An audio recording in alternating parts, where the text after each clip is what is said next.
The last train home. It was close to midnight when Gabriel caught the last train heading out of the city. The station was almost empty, the fluorescent lights flickering weakly against the tiled walls. He slipped into one of the carriages just as the doors slid shut with a hiss. The air inside smelled faintly of old metal and dust. There were only 3 other passengers. A sleeping old man, a woman sitting directly across from him, and a man in a business suit at the far end, staring blankly out the window. The train shuddered to life and began its slow crawl through the tunnels. Gabriel leaned back, exhausted. He'd stayed too late at work again, and the rhythmic clatter of the train felt almost soothing. For a moment, he closed his eyes until he felt someone watching him. He opened them and saw the woman across from him.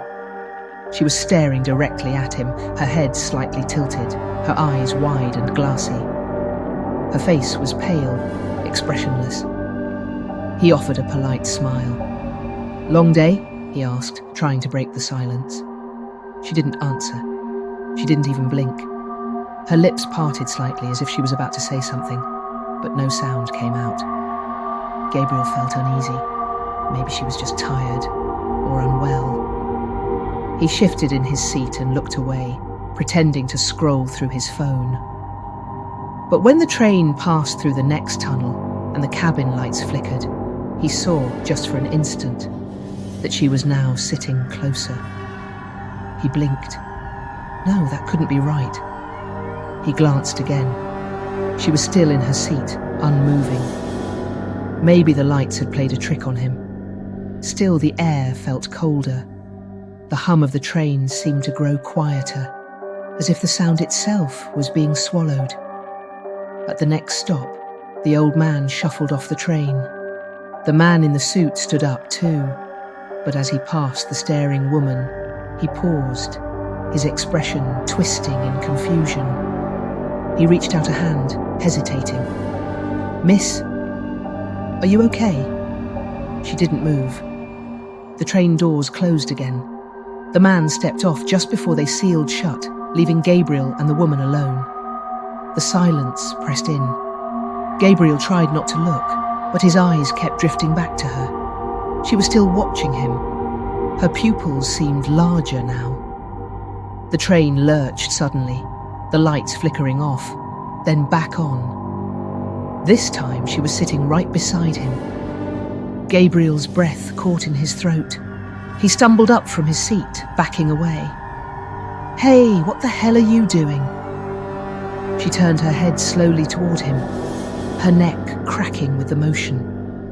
When she spoke, her voice was distant, like it came from far away. "Don't get off the train." Then the lights died completely. For a few seconds, there was only the sound of the wheels screeching against the tracks.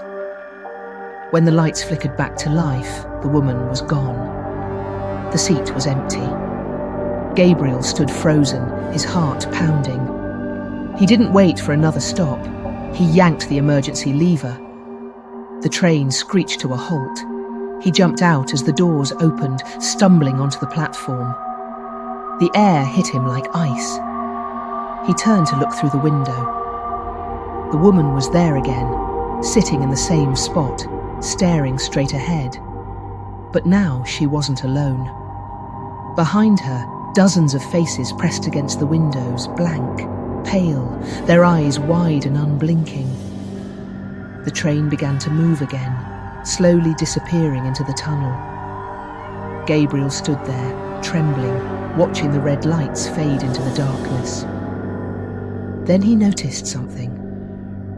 The platform clock read 12:47 a.m., the exact time the last train home had crashed and derailed 5 years ago. No survivors. He stared down the tracks, heart hammering, as the faint sound of wheels echoed again from deep in the tunnel.